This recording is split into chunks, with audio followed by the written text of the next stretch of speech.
George was behind the wheel of the Salt Flats car, and when the drive shaft essentially disintegrated, I mean, was he in any danger or anything? You know, luckily, and that it was a good thing. You know, actually, we were doing a film for Discovery Channel at the same time, and they had the cameras in the car, and we get out and we seen what happened. We're kind of laughing about, like, why are you laughing? The thing's in pieces, you know.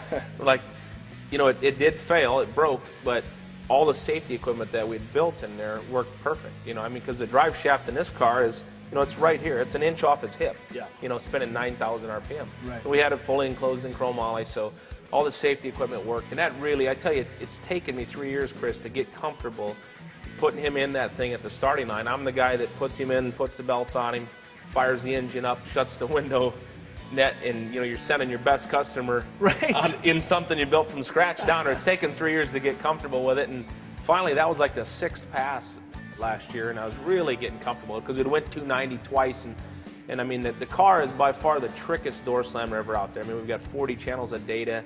You know, we've got Chrysler's wind tunnel guy with us. I mean, it's the right deal. And so you're confident that way. But when you see it perform at 290, it's running good. Now you want to like, get back started and let's go again. In the past years, it's like, well, let's just take our time, you know, because you got to get yourself built up to getting back in there. So it's, I can't imagine driving at that speed, let alone, it's hard enough putting him in there. So, you know, so you really appreciate the NASCAR guys or, you know, guys like that race all the time. I mean, that's a lot of courage. And George's went 390 in a streamliner, so he knows how to drive. So okay, so 290 is kind of slow for him. It's harder in a car, you know.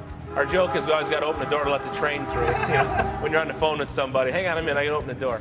So anyhow, he says it's harder to go 300 in a door slammer than to go 400 in a streamliner, which it is. So it's a different animal, you know. And but I tell you, it's the best thing we've ever done.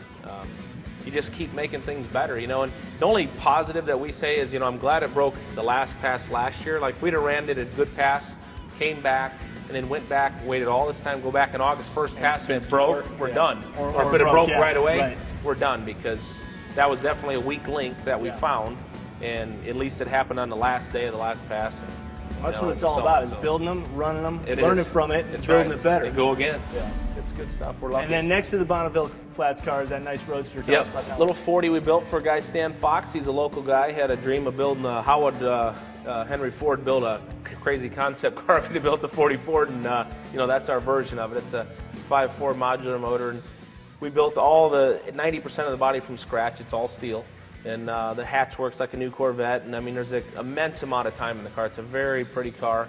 As you can see, we're mainly street machine guys, you know, but we have ventured into the street rods a little bit, and you know, that's our modern version. And that was fun to do because we built that after we did the Riddler car, and it was built as an old car. You know, now we kind of built that as a new car. And I think as a whole here at our shop, what we're most proud of is being able to build a Riddler car in the same year as setting the Bonneville record in a race car. I mean, that's pretty good diversity. That's really good diversity. Because there's definitely a certain set of rules for Riddler. I mean, not only the rules that Riddler, the World of Wheels show sets for what qualifies as a Riddler car, but when you're building a Riddler car, everything has to be not only perfect, but pretty much one of a kind. Oh, yeah. And, you know, and Chip's the one that's raised that bar for the last, you know, until we went there, the last 5 years and winning it 3 times. And I always say, and me and Chip agree on it, you know, there's always a winner every year, but you always compare in your head what was the best one you've seen so far. And to me, it was always, you know, it was the Grandmaster Chip had done, and then Ken's impression. But I mean, I kind of, them two cars are neck and neck because I really like the Grandmaster. And there was cars that won in between there that you well, you don't remember them. Nothing against them. You just only, when you get to a point at that level, you're trying to see what is the best. So when we did this car for Ross, you know, he came up and said, hey, I want to do a Riddler car. And I'm like, oh, man, here we go, right? And he goes, you know, I bought this car when I was 9 for $25, and I've kept it 47 years. I'm like, we got the right guy. I mean, the guy's passionate. You know, and he let us do it exactly how we want to do. And I'm like, you know, I don't want to go there and win. I want to go there and show them something that they have never seen. And now everybody compare to this until Chip comes along again or something.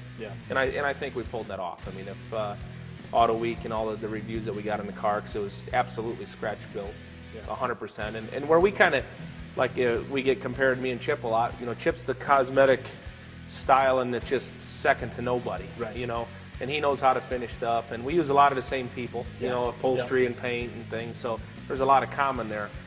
We went at it more mechanically. I mean, the car was made to look like an old car, so there's only so much you can do. We went at the drivetrain, and really, that's what we're known for, and that's where we made the big difference. And it was it's a compliment to all my guys. I mean, I got 8 guys under 25 that are just the best, you know, and that's fun because they're young, and we got good customers. We got all the equipment. I mean, it's exciting coming here, and it's exciting for me to give them that opportunity. And them guys being young, and they're hungry, and they want it, you know. Yeah. So it's just what's next all the time. You definitely got all the equipment. We're going to see that in just a second. This is just one part of Rad Rides by Troy. This is just the showroom. Of course, there's the fab shop and the CNC machine in the far shop. But let me ask you one final question about the Riddler. To see you and Chip go head-to-head one year and have a Riddler car at World of Wheels the same year, is that something you ever think about? That'd be fun, you know. We're like I said, we get compared a lot in different venues, but it would be fun, you know, because he's bringing his best and we're bringing our best, and then it's an opinion. So, you know, and I feel, you know, like that's as good as anything that's ever been built, and he's said the same thing, and I say the same thing about his stuff. So it would be a lot of fun. I tell you, draw a crowd. You know? Sure would. All right, cool. Well, before we leave the showroom, I got to ask you a little bit about the time machine. And if you've seen an episode of Rides about the time machine, you kind of know a little bit about that car. But that thing's scary fast. I tell you, that's John Meany's Corvette. We did back in 2000. It was just a piece of junk blue Corvette, and John's the guru of engine tuning. He's the guy who built the first, you know, programmable ECM for aftermarket fuel injection, and he come walking in here in 1991 on Thanksgiving weekend because he actually grew up 5 miles from here, and his family lived in town. He heard we were working on a 50 Buick, and I'd never met him, and now we've been best friends ever since. And he makes us look good, and so the time machine become a famous car the last 7 years. I mean, it's went 168 mile an hour in a quarter mile on stock chassis, stock tires. It's twin turbocharged. So what's the 0 to 60, like 2 something? It's okay. You know, now there's traction control on it. It was a little traction illiterate the way it was, but we grafted a 0-1 back on it now, and it's got 0-1 doors, so it's 4 inches wider. And we've actually made it look like something. I mean, it was a turd before, just a rocket. Just a fast turd. Everybody in Michigan knew it and had been there for a ride in it, but now we're actually making it look like something. So it's a great car, and you know, I said, man, everybody knows this car. We got to make it look better. Yeah. You know, the fabrication was nice, but it was a pile of junk. But you talk about fun, man. I mean, that thing's beat everything on the interstate. From a 60 roller, there's nothing faster than that car. So it's awesome. It's good. That's what we do. You know, most of the, you know, this one's twin turbocharged. That's turbocharged. That one's twin turbo. That one's blown. That one's blown. This one's blown. That's a 750 inch. This one's blown? How could you tell that this one's blown? So we're definitely into the. This is just a V6, right?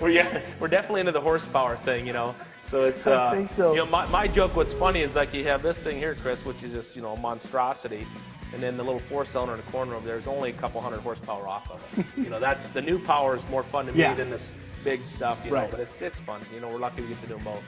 All right, Hubheads, you're watching Top Shops, and you know this is one of the top shops, Rad Rides by Troy in Manteo, Illinois. Troy, go check out the Fab Shop. The real work's done in the back.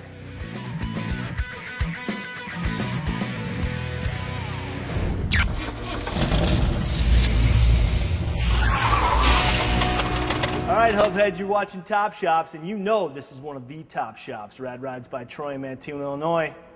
Troy, let's go check out the Fab Shop. The work's in the back, man. This is all the pretty stuff, huh? Can you believe that I do this? I actually get paid to do it. I stepped right on you. It's okay. I'm all right.